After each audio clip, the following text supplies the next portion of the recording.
All right, welcome to another episode of Rising Tide. The purpose of Rising Tide is to educate, heal, and empower by bringing on the world's most brilliant minds and purest souls. I'm extremely honored and humbled to have another Rising Tide in the building, Mrs. Kiana Williams. She is a life coach, a real estate agent, and the third one escapes me. I'm terribly sorry. What was the third one? A graphic designer. And a graphic designer. Appreciate you coming on the show. How are you doing today? I'm so honored to be here. I'm having a great day. It's a little bit late in the day, so it's like dark outside, but I still feel like it's not late, you know? So it's weird time of the year.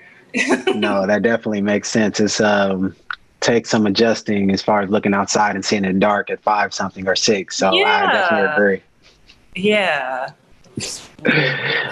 Well, how we typically start each episode is by just going into who you are, what it is that you do, and how you got started in what you do. Okay. So, like you said, Kiana. So my day job, I guess, is that I do work in real estate. My parents own a realty company. And so we do mostly appraisals, though, but I am a licensed real estate agent as well. So that's like my day job. And then also I'm a life coach. So I've created my brand Ready to Mingle. And that's a club to help people create a healthier mind, body, and bank account.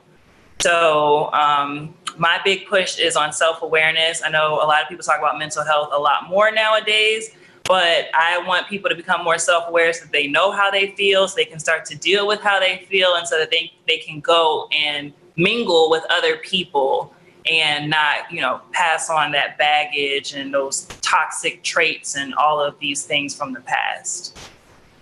So what, in your experience, what are some of the main things or the common things that you see people that are the baggage that they're carrying on from one thing to the next? So in general, I would say that what I've found is that people have an obsession with the past, an unhealthy obsession with the past. And so I think one of the big things that people struggle with is forgiving themselves for things. It's a lot of times it's much easier for us to forgive other people when they do something that was wrong to us. And I think a lot of that is due to the fact that people don't have a lot of expectations for other people. However, when we do something that betrays our own trust, that disappoints us, we get really fixated on that, and it's really hard to recover from that. And so then we're blaming ourselves for things that we feel like we should have done better, or things that we feel like we should have known at any given time, not realizing that at the time we did the best with the information that we had at that time.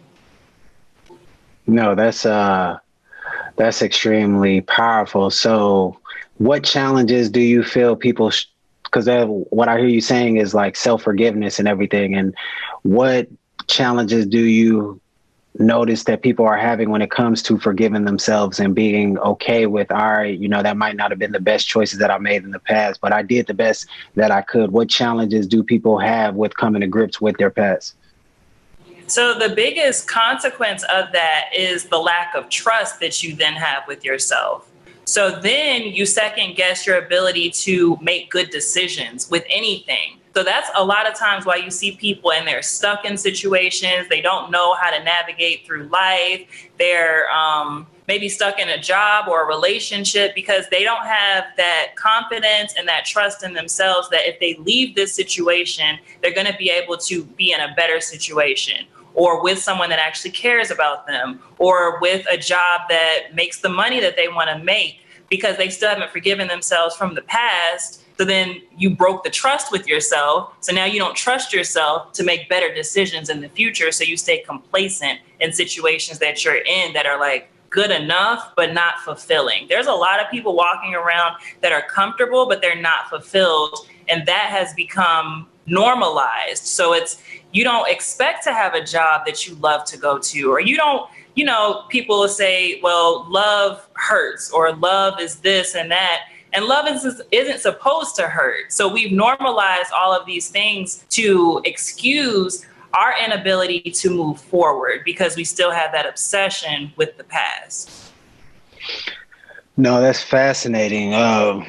I remember I was reading something on cognitive biases, and one of them in particular, I forgot the name of it, but basically the bias was exactly what you were talking about. And they worded it slightly different. They were basically saying that we will put more energy into securing the $10 that we already have, then we would put energy into gaining an additional $10. And they were tying it into like relationships, which is why people stay in like domestic violence relationships, because they're like, you know, the time and energy it would take to go find somebody, and dang, does any a good person even exist out there? It's like, that just seems like too much effort. I might as well just stay in this particular situation, even though it's a hell for me. I think, what do they say? People prefer known hells as opposed to unknown heavens, or something along those lines.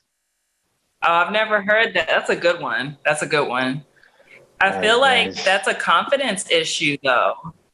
Like I don't know if there is better, because if you think about it, any situation where you knew that there was a better option, you're like, I'm just going to go with the better option. It's the fact that I don't know if I can attract and keep a better option. So I need to hold on to what's here right now, because I don't know if I'm really good enough for the promotion or good enough for the significant other that respects me. I don't know if I can attract and then keep that energy around me. So I need to just stick with what I have.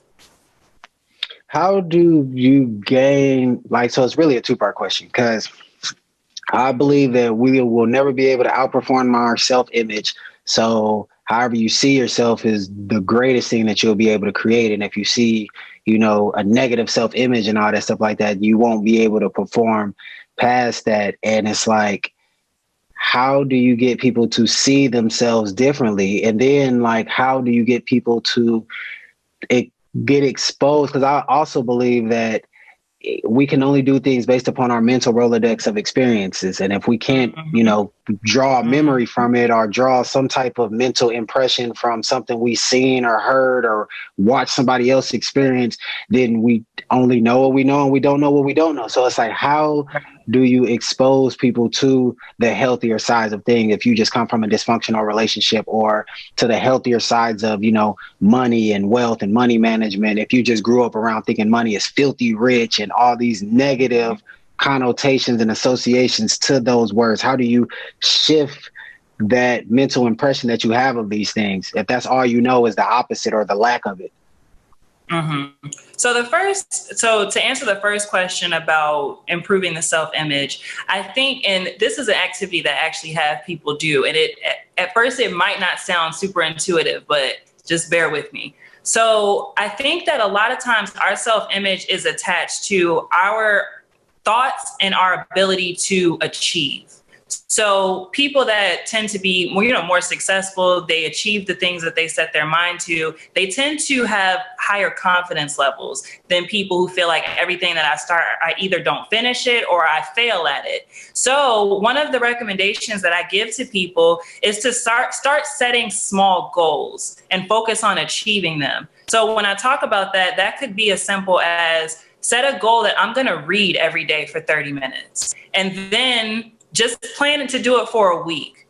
And then at the end of that week, you celebrate and you say, I did that. What it does unconsciously is that it proves to you, like within your brain, that you're able to accomplish things that you set your mind to. So after that first week, you've done 30 minutes of reading. Maybe you either increase to now an hour of reading for the next week, or you go to a new goal. So I'm going to work out for 30 minutes for the next week. So now after that second week, I've done this for a week, and now I've done this for a week, and I was successful at both of them. It starts to train your brain slowly over time that I can do the stuff that I set my mind to. I can make good decisions. I can, accomplish the things that I set out to do. And then it starts to transfer into other aspects and areas of your life just naturally. Does that make sense? It does. It does. I remember I was reading a book called Many Habits, and he were basically saying, start, like, for instance, if you're trying to get yourself to work out, he was like, start with a goal that's so small that you will feel bad for not doing it. Yeah. And then once you just build the habit of that small thing, and it might seem like he was like, just do one push-up a day. And a lot of people are just like, well, why would I do that? Well, just the habit of doing one a day may not be doing nothing for you exercise wise, but it's lowering your resistance to exercise. And then once you get in the habit of exercising, then you can increase the duration of you exercising. So I do agree with starting small and then scaling up from there. No, that's powerful. Yeah. And then in relation to the second question, I think that it can be a challenge for people to aspire for something that they've never seen. I agree with that. I think then what has to happen is you have to start to expose yourself to certain things. So to be honest, I have never known much about like mentorship and things like that. I didn't grow up hearing about those kinds of things, but I think that that's a really useful tool to have access, try to create access to people that are living the life that you would want.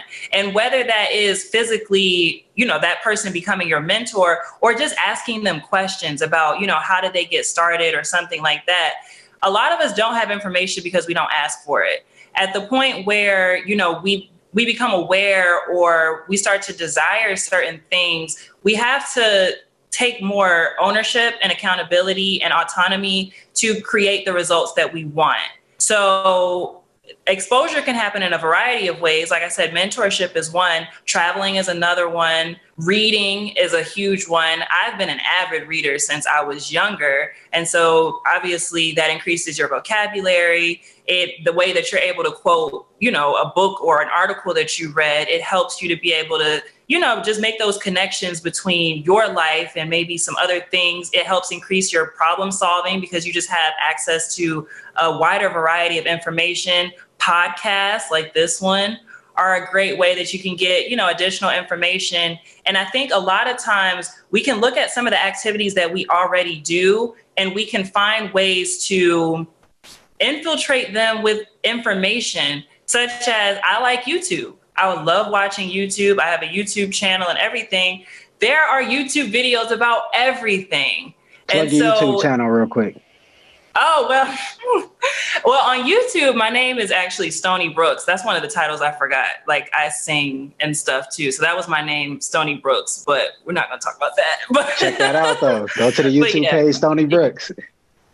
Yeah. And so I love YouTube, and it's like, yeah, you don't have to say I'm going to remove myself from YouTube because I want to focus on my career. Well, find YouTube videos that align with your career aspirations because they're out there too, So I think it's hard in this technology age to say, I don't have access to information or I haven't seen it. We have to seek it if you haven't seen it. Facts. And so what would be your advice so you gave them the advice to find the new information. What would be your advice for them stopping the bleeding, which is stopping the input from the environment that is causing the conflicts in their life? So stop listening to their current influences. How would you recommend that if they're used to living or used to just listening to friends or family or just social media or whatever? Like what suggestions would you give them for transitioning to that? Because a lot of times, that's all certain people listen to is, family, friends, and just social media and all that stuff like that. They don't even think to, get a mentor, get a coach, or just get some, guidance or whatever outside of that small little circle. So what would be your advice to them? So anyone that is experiencing that, I'm going to say, I would like for you to identify 5 goals that you have. And I want them to be immediate goals, not just what I want $10 million in 25 years. Like, what are the goals that you want to accomplish within the next 3 months, within the next 6 months, and then on and on. And then you need to see, have any of the people that you're listening to accomplished any of those goals? Any of them? Because if they have not, they are not going to be the best source for you to be getting information and advice about anything that you should be doing as it pertains to those goals. So then what you need to task yourself with is find people who have accomplished each one of the goals that you've set for yourself. those people need to become now the source that you're getting your information from, because they've already been there before. They've already created it. Maybe you can't see the end, the end goal or the end result, how to reach that goal, but they've already been there before. So then another thing that you have to do once you've established your goals is you need to also establish expectations, and you need to establish boundaries. Because once you do that, it automatically starts to weed out people that either cannot or will not meet the expectations and the boundaries that you've set for yourself. So in the event that you say, okay, this is one of my goals, I've found, this person, and they're saying that this, and this is going to help me get there. My expectation now is that I'm able to align myself with people that can either help me fulfill this goal or that can hold me accountable to achieving this goal. If you can do neither of those things, that's an expectation that I've set. You now do not deserve access to me. And it sounds bad, I think, or harsh, but I think reaching our goals it's a serious thing, and it's not to be taken lightly. And so I think a lot of people are shifting, and you get that pushback from people, and they're saying negative things, and they're, feeding you this negativity and feeding into these self-limiting beliefs that you have. Those people have to go. If it doesn't align, you can't have it around. No, that's facts. I'm a firm believer. What you think about, you bring about, and what entertains you, trains you. So I'm a firm believer of that. And you said two things that resonated with me. I'm reading, I've read it many times, but one of the books that I'm currently rereading is called 3 Feet from Gold. And in it, it's written by the same people that wrote Think and Grow Rich, the Napoleon Hill, from the Napoleon Hill Foundation. It's actually like the 100th year redo of Think and Grow Rich with just like modern day people and all that in it. But one of the things that it says in it is like seek counsel over opinions. And it was talking about the same thing that you're saying, where a lot of times, let's just say you want to write a book. People will go to their friend and be like, yo, I want to write a book. And your friend can only give you theory because, like you said, he doesn't have experience. He's never done it before. And most of the time, they're just going to give you their own limiting beliefs because they haven't done it before. So they're just going to project that onto you. But seeking counsel is, like you said, going to someone who's actually traveled down the road and have the current result that I want. If I'm trying to go to California, it only makes sense to talk to somebody that's been to California. Like if I'm trying to get to California and I'm talking to somebody that's, only been to New York, it's like anything that they give me will be useless on my journey. So I definitely agree that you only should listen to people that have the results that you want. And I also believe that not one person is going to have all the different results. I have certain people that I listen to when it comes to relationships. I have certain people that listen when it comes to fitness. I got certain people when it comes to money, other people when it comes to just being creative, other people when it comes to just having peace of mind and just seeming to be happy and carefree and all that. And just trying to mix all of those different ideas into my life. So I firmly agree with you. The second thing that you said that resonated with me was setting boundaries. And it's important definitely to set boundaries with other people. But I want you to talk a little bit about the boundaries that we have to set with ourselves. And I'll give you an example of what I mean, where I had to learn to basically keep my dreams a secret, right? Where I couldn't. Not only do I only seek counsel, meaning that I only seek advice from people who have the result that I want, but I only even talk about what I'm trying to do with people that can help me get from point A to point B, because I learned many years ago that I could start talking about an idea and I could be super happy and excited and energized. And based upon the reaction that I got from somebody, it could dim my flame or dim my light. So I learned to not talk to people to get my light to the point where it can't be dimmed, and then I can share it with people and all that. So talk to me a little bit about how to set those boundaries within yourself and not just, off of pure excitement, just like, yo, this is my dream, this is my goal, And then before you know it, you ain't got no energy because everybody done took it from you. Yeah, I think that's a great question. So essentially you're asking about systems, like how to put these systems in place so that you're able to be most productive. I think the first step is figuring out like you said, having that honest conversation with yourself. One, how do I feel when certain things are happening? And then if it's a negative feeling, how can I prevent that from happening in the future? Essentially, you have to figure out what behaviors are serving you right now and which ones are not serving you or are hindering you right now. And so I think it's really important. And that's why I focus so much on self-awareness in my group, is just because a lot of times I'm realizing that people don't know how they feel. And so it's hard to put systems in place that make you feel good if you don't know when you feel bad.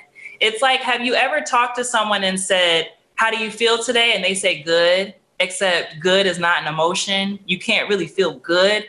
So I think a lot of times we don't have the vocabulary to express how we feel. We don't have the self-awareness to even know how we feel, or when something's off or when something's not right. And there's a whole host of, consequences that come from that. But when we're talking about creating these boundaries, we have to take inventory of the things that are serving us for where we're going and the things that are not. So like you said, if I realize that every time I'm going to this person about an idea that I have, all that they have is negative things to say, I need to shift the interaction that I have with that person. If I'm realizing that one of my goals is to be a wife and to get married, but I'm out doing things that are not in alignment with that, then I need to put some sort of boundaries in place for myself so that I'm able to better reach that goal. If I'm saying one of my goals is to start a business, but every weekend I'm out spending money at Ruth Chris or buying a new pair of Louboutins or something like that, that is not conducive to the goal that I have. So I need to put boundaries in place for myself to ensure that I can make it to the end goal. And I think, again, it's going to be helpful to have people that have reached those goals, that have accomplished those things, and try to figure out what are their habits. How do they spend their money? How do they spend their time? How do they, like, if one of my goals is to be married, I want to find somebody who's been married for 30 years. Because then I can talk to them about, conflict resolution and, raising kids and, how to talk through the times when you hate each other. So you just have to find people so that you can start to study the things that are serving them and not serving them. And maybe some of those things can be applicable to you and you as you're trying to reach the same goals that they've already accomplished. No, that's powerful. Talk to me a little bit about where the desire for life coaching came from. So interestingly, I had started writing a book because my aspiration has always been to write a book, because as a child, I loved going to the library. I liked the smell of books. For Christmas, people would buy me Books A Million or Barnes & Noble gift cards because everybody knew that's just that was my jam. And so I started writing this book, and it was intended to be a workbook, because I understand the necessity of going to therapy.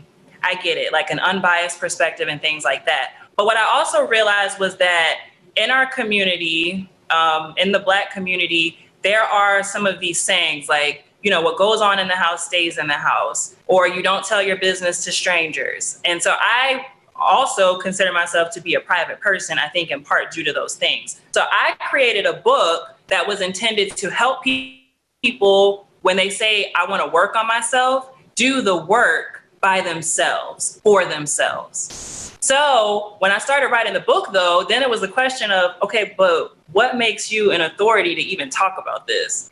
And I don't know, honestly. I believe that God gave me all the things that I wrote when I started writing, because some of the stuff, it didn't make sense for me to know it, because where did it come from?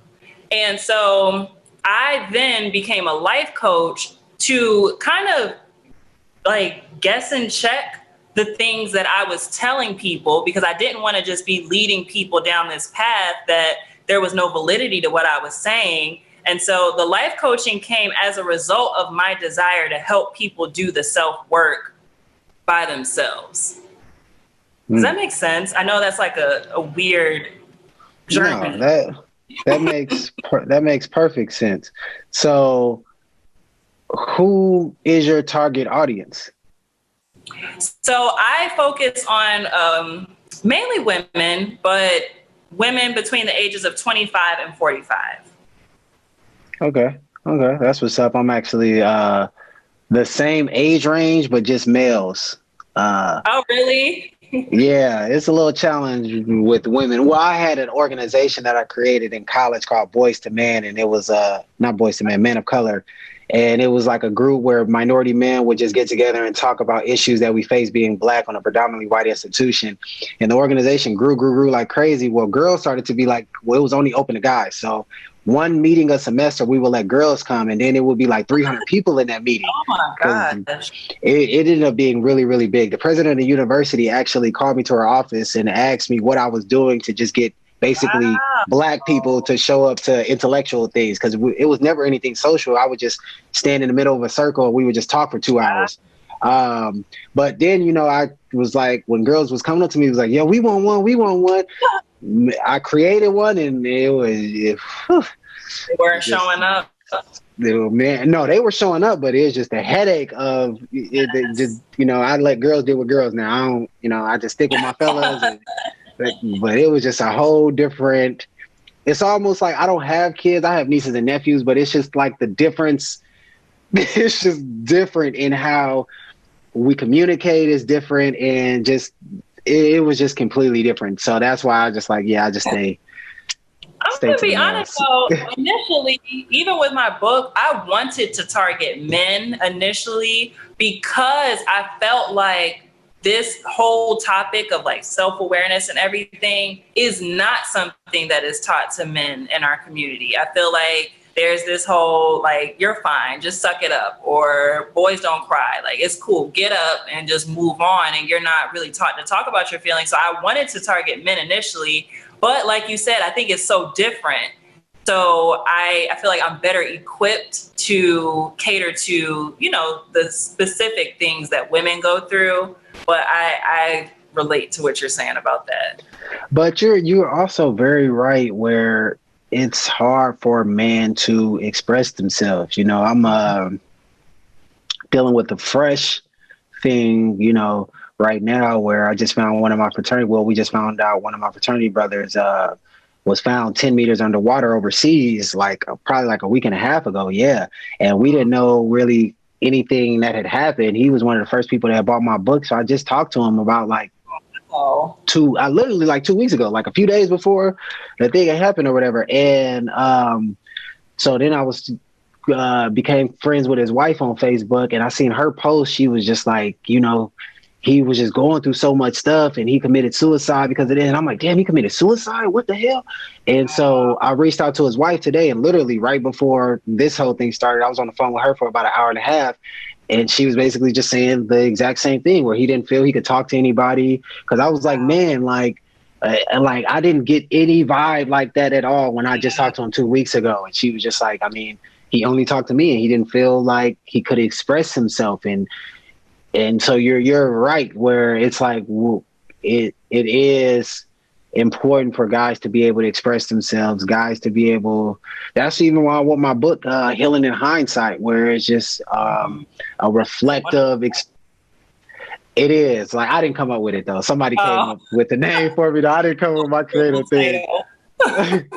But that's the reason why I had really wrote the book. And a lot of people are like saying that they honor my transparency in it and everything. But it's just like, I'm just trying to create an environment in which it's not look like where guys are not looked down upon for just expressing themselves, where it's okay for guys to be human, not being weak, not being sensitive, but if whatever you're feeling, it's okay to just feel it. Like, now I'm not saying that any little thing should cause you to get all emotional. And again, I'm not saying guys should be sensitive, but when you're feeling something, I definitely believe that it's healthy to be emotional. I also believe that's why we have the lowest life expectancy, because we're taught to just be callous and act like stuff ain't mattering to us. And of course that causes our blood pressure to go up, and our heart just can't take it over the years. So I agree with you wholeheartedly. Yeah, I think that's such a fallacy that people honestly believe this, that I can be going through this and I can just like push it to the back of my head. I can still show up to work. I can still show up for my family. I can still show up for my friends. You can't do that. And you could say people have these passive aggressive responses like, I'm fine, or I'm not worried about it, or it doesn't bother me, or I'm over it, knowing that in the back of their head, they're still bothered by it. And so in dealing with the things that are bothering you mentally, it allows you more mental energy and space within your mind to focus on other things like, excelling at work or building a business or showing up as a whole person for your family, your friends, and all of these things. And that's kind of like where the title for my program came from, Ready to Mingle. It's like a lot of times it came kind of from the whole I'm single and ready to mingle thing, except it's like the opposite. We say that, and then last night we were crying about our last relationship. Or it's like you just want to move from one situation to the next situation, and you haven't dealt with any of the things that are still affecting you. And so then you're getting business partners, you're getting friends, you're getting all these people, and you're passing that along to them because that's naturally what happens as you have interactions with other people. You pass things on, and it's just not fair. So you should not be dealing with other people until you've dealt with yourself. And so that's the whole focus of the program, is getting you ready to mingle with other people, ready to be accepting of opportunities in your life, ready to present yourself as the best version of yourself so that you're not hindering other people with your stuff. What are some strategies that you give to people to help them unpack some of that stuff so they can be ready to mingle? So we focus on like 5 different topics. So the first one is about trust. So that's when we talk about some of what we talked about today, like rebuilding trust with yourself, rebuilding trust with other people, your ability to trust, because a lot of times when we go through situations where we feel like we've been betrayed or something, we then have a hard time trusting other people too. That had nothing to do with the situation that happened. So we focus on that. That's the first one. Then the second one is reframing trauma. And so what I mean by that is a lot of times we get so bogged down by what happened and how it made you feel, and you're still stuck in that place. So I try to get people to look at situations that have happened and try to figure out what lessons did they walk away with, in what ways did it maybe make them a better person, what kinds of opportunities maybe came about afterwards. I've talked to some people who have gone through some horrific things, and it taught them more about themselves, or it taught them that they're able to persevere through situations, or it helped them with strategies on how to navigate with different things. So a lot of times our trauma doesn't just contribute negative things. We focus on the negative, but a lot of times there's also some positive things that we might overlook because of the vast negativity that was involved. Number 3 is toxic traits and triggers. So all of us have toxic traits. We all do. So I help people to identify what those things are and then come up with alternatives for those behaviors. So we identify them and then give an alternative that is not so toxic. So if I know that my inclination is to, curse someone out and hang up on them when I'm upset in a conversation, well, what is something else that you can do? So first, where did that stem from? What was the first instance of that behavior? What was that attached to? And then how can we funnel that into a different behavior that's more conducive to you being able to have healthy relationships with other people? And then step 4 is where we talk about magnetism. So that's looking at the people around you, what they say about you, and then what commonalities you have between them and who you are. Because a lot of times what happens is, and I have this saying where it says, you attract what likes you, but you stay connected to what you're ready for. So a lot of us, we're going to attract good, we're going to attract some bad. The people that we stay connected to, though, they're somewhat like us. in some way, good, bad, ugly, indifferent. They are going to have some similarity to us. Even the things that we hate about them is some reason why we put up with it. So then the last, number 5, is discernment. And so that's looking at all the people in your life and saying, and all the opportunities as well, and seeing if you've put things in the right places. So are you having business partners that you're acting like are your spouse? They really should just stay your business partner. Do you have friends that should really be business partners or spouses or something? And then do you have people that just really don't belong anywhere? Like, how are the people and the situations that you've configured in your life, how are they contributing to the puzzle that you want to see for your life in the end? Man, that's a powerful system right there, man.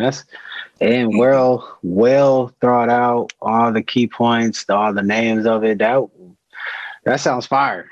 So y'all should definitely talking to the listeners. Y'all should definitely join Ready to Mingle, because that definitely sounds fire. I'm curious, when you were talking about helping people, kind of unpack and process, their emotionally traumatic experiences. Are you familiar with Jordan Peterson? I don't think so. He is a clinical psychologist, and he came out with this thing called self-authoring. Have you heard of that? I think I have heard of that. So self-authoring, in my experience, is like one of the most like transformative, like as far as emotional experiences that you can actually have. And basically what he has you do is like look at like your life as like an autobiography, and he'll have you break your life up into like 7 chapters. So I think when I did it, I was like 28. So I think I broke my life up into like 4 year intervals or something like that. And then within those 7 different chapters, you write 6 deeply emotionally impactful experiences that happened to you throughout your life. So then you end up with like 42 different like emotionally impactful things that happened. And then he'll have you just write from 1 to 42, just describe what the actual experience is. Then once you get down to, it takes, weeks to do this whole thing, but and the emotions is kind of crucial because you're calling forth to your mind 42 of the most painful things that you've ever experienced in your life. So it's like for the first like week, your emotions are like, you're really down. I cried like probably the most during that 2-week span than I had like the past 10 years. It was just like, but just dealing with everything. Yeah. And so after he has you write all 42, as far as just only describing what happened, you don't write anything about how it impacts you. Then you start back up at the top experience. Then you start going into how it actually affected you. How did, it change your view on yourself, or how did it change how you trust people, or how did it change your hopes for the future, or how did it change this or that? And it's like, then you get all the way down to the bottom. Then he'll have you start back up with the first experience, and he'll ask you more questions to kind of have you process and read through.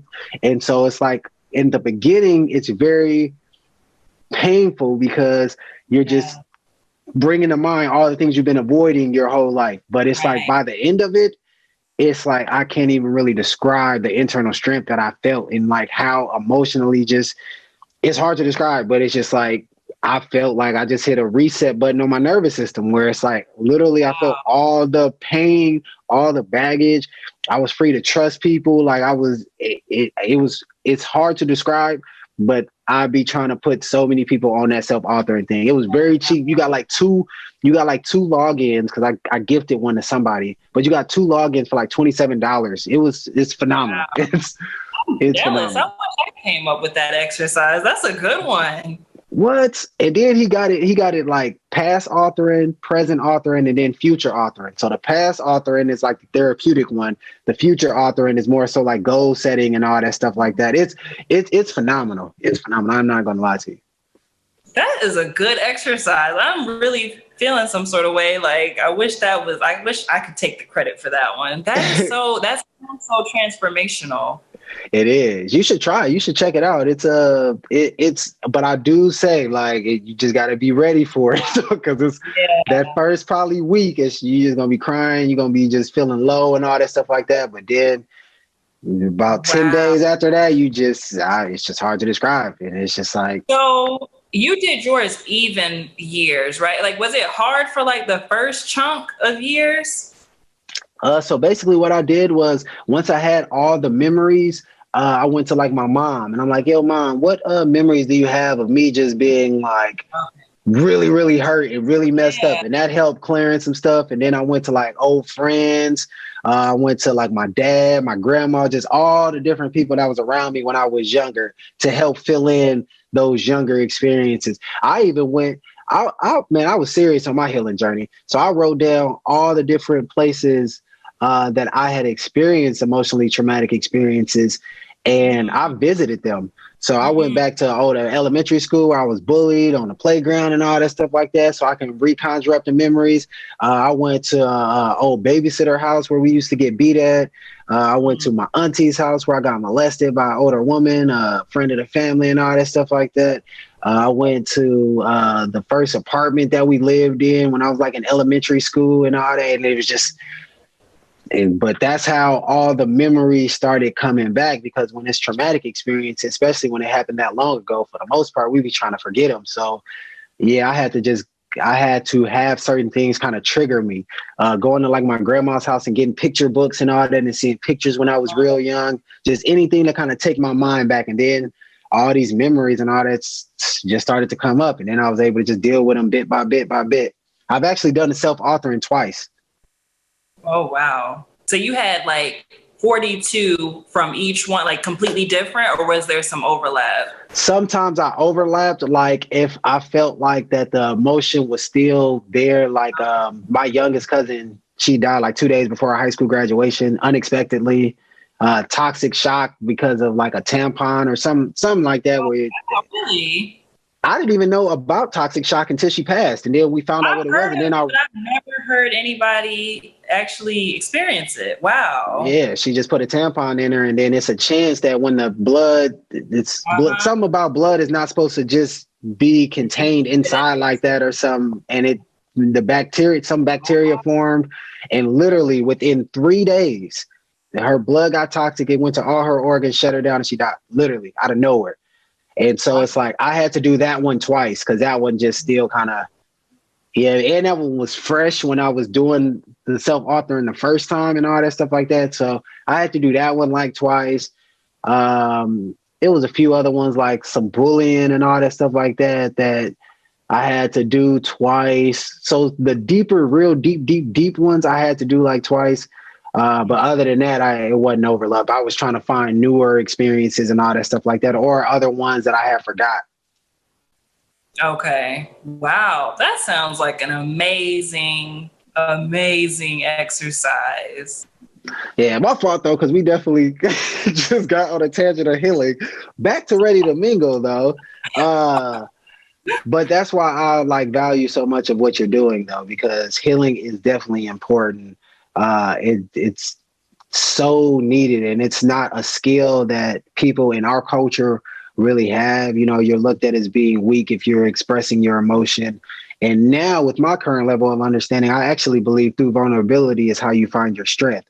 So I admire you for definitely the work that you're doing. How can the people find you or support your endeavors, and how can they sign up for Ready to Mingle? So you can support the Ready to Mingle courses and stuff at TheMcBrideInstitute.com. And so TheMcBrideInstitute.com is so the Mingle brand is the whole business. And so up there, you'll be able to access workshops that we've done for free. We have like some workbooks that are free. And then also if you want to join the Ready to Mingle community, then that's an option up there as well. And then also I have a podcast too, where we focus on helping people to get around their obstacles to create, to redesign their life. So it's more of that same healing conversations as well. What's the name of your podcast? The Around the Way podcast. So it's on all the platforms. The Around the Way podcast. Kind of like the Blue Jay song, but I like how you got spins on that stuff, Around the Way thing, and then Ready to Mingle and all that stuff like that. The spinning of it all, like that's definitely dope. What's your social media handles, or how can they find you on social media?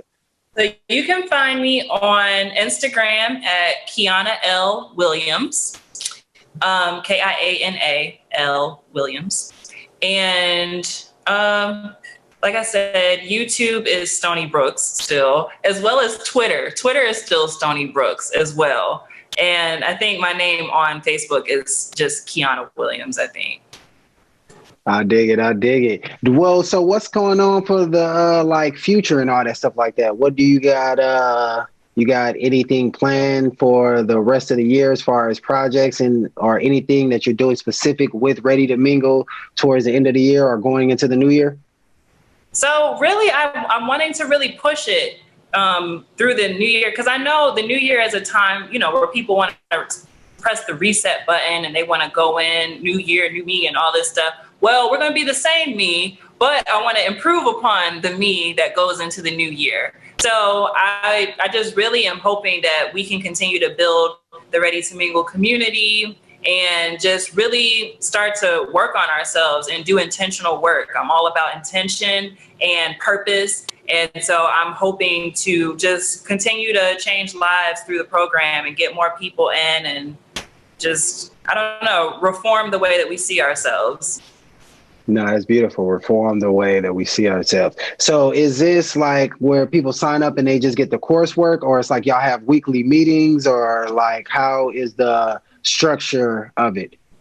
So there's two different groups, actually. So there's a Ready to Mingle that's like a monthly membership type of thing. So there's community. There's also weekly coaching sessions. There are monthly workshops. And then, so with that group, it's like three different categories. So like I said, that's creating a healthier mind, body, and bank account. So we have the health and wellness portion, which is going to be more like live cooking sessions. We'll do like live workouts together. It's accountability to help you reach your fitness goals. Then there's also the financial advancement portion, which is like the bank account part. So I'm going to be teaching about real estate. I'm going to have other people coming in and talking about like investing and stocks and entrepreneurship and helping people like build businesses and things of that nature. Through like the weekly calls. And then there's also the self-awareness and the mental health portion, which is the mind, body, and bank account portion. So then it'll be more of these conversations and focusing on trust and triggers and toxicity and discernment and all of those things through calls as well. And then the other program is a 66-day coaching program that is the 5 categories that we talked about. So that's extensive, and it's like a really rigorous deep dive into some of these issues. And there are weekly calls with that as well as daily exercises for 66 days. So that you focus on really honing in on some of these problems and reforming them. Nah, that's powerful. That's powerful. That's a dope breakdown. And so it'd be like one coaching call per week, or you get multiple coaching calls per week? For which one? For the membership thing is just like one call a week, but then you also have that community so everybody can, you know, ask questions. That's like a Facebook group? Yeah. It's like a Facebook group, but it's not on Facebook. That makes sense. Ah, okay. So it's a private group that's on your own site? Yes. Oh, that's smart. Okay, that's cool. That's what's up. Yeah. That even gives more of a sense of community. Yeah, it's very tight knit. And then, like I said, it's very much accountability and creating a really like substantial community where people can feel a safe space. I'm all about safe spaces. So creating a safe space for people to talk to other like-minded individuals as they're working on reforming and rebuilding their mind, body, and bank account. No, that's powerful. That's powerful. Man, so did you end up writing your book? I wrote the book, but I didn't publish the book because then I was like, I'm going to use the book as a textbook for the program. So now it's only for people that come in your program and all that stuff like that. Yeah, if you come in the program, you get the book. Okay, see, that's even more power of community, because only the people in the community got the access to the information. It's exclusive content. You only get it if you join one of the programs. Hey, that's powerful, man. That's definitely powerful. Definitely, I would like for you to end it with just a positive message, especially with you being a life coach. With the times being how it is, with Corona kind of shutting down the world, people being locked in the house, they talking about another lockdown might happen. Unemployment is through the roof, and relationships might be souring a little bit. With Christmas coming up, people might be a little depressed if their financial situation ain't where they would like it to be, or where society is telling them it should be, or even where their family might be pressuring them, saying it where it should be at. So what would be some thoughts or some words of encouragement that you would leave into the hearts of the people? So I want to just start by saying that whatever you're feeling right now is okay. Wherever you're at right now, it's going to be helpful if you understand that it is for a purpose that's greater than what you can see. And in saying that, though, I want everyone to be intentional about the moves that they make, about who has access to them, because nobody inherently deserves access to you. You get to decide exactly what you expose yourself to who gets to benefit from you. And if anybody is not pouring into you, understand that they are taking away from you and what you're able to pour into other people that will reciprocate the pouring that you're doing. I want everyone to understand that they deserve to be loved. They deserve to be valued. They deserve to have their needs met. And anyone or anything that is standing in the way of them reaching their purpose, reaching their destiny, and receiving the calling that has been placed on their life is doing a disservice to them and all the people that they stand to impact once their calling has been met. So in saying that, I just want to say that you get to dictate the narrative of your life. At any time, you get to choose who you want to show up to be. And that can change, and it does not have to be who you were yesterday. You do not have to be dismayed or discouraged by the people that refuse to see you differently than you were yesterday. However, you do not have to allow them access to you. So anyone that is in constant mourning of who you used to be as you're working to lay that old person to rest and move forward, they don't deserve access to you. So you get to decide who you want to be in this moment. You get to live now in the present for who you wish to be in the future. And you get to make the decision on who that future person is, because the only person that you are in competition with, the only person that really matters in what you're doing right now is who you're planning to be in 10 years and who that person in 10 years stands to impact by the decisions that you make right now. Bars. Definitely. Definitely appreciate the bars. That resonated, though, and I believe that it's going to resonate with the hearts of the audience for sure. So I definitely appreciate you taking the time to come on the Rising Tide. Again, the purpose of Rising Tide is to educate, heal, and empower by bringing on the world's most brilliant minds and purest souls. So again, humbled and honored to have Miss Kiana Williams in the building, life coach that was dropping massive game. Definitely win this video if you're watching it on YouTube, or if you're listening on Apple or Spotify or any of the other podcast streaming platforms. The link to all of her programs will be in the description. So definitely follow her on Instagram, support Ready to Mingle, check out her different content. Y'all can even check out Stony Brooks on YouTube. Check out some of that singing. It is. Give it a like, a comment, a subscribe, or something like that. Other than that, I appreciate you being a blessing to Rising Tide. If there's any way that me or my audience could be of service to anything that you got going on, please don't hesitate to ask. Thank you so much for having me. This was so fun. I loved it. Hey, definitely. And then don't forget to check out her podcast, the Around the Way podcast.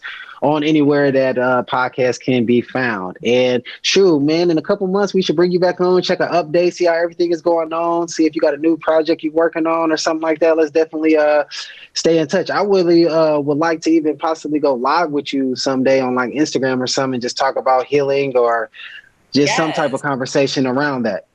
Yeah, that would be great. And I was thinking about that. I didn't think about the live, but I did think, I was like, gosh, it seems like we're in such close alignment with what we're doing. And so we should plan to do something together. So that would be great. I would love that. Let's do it. Well, I got your number. I'll definitely be in contact. We can plan it out. Yes. Excellent. All righty. Well, you have a blessed night. And again, thank you for coming on Rising Tide. You as well. Thank you. No problem. Peace. Bye.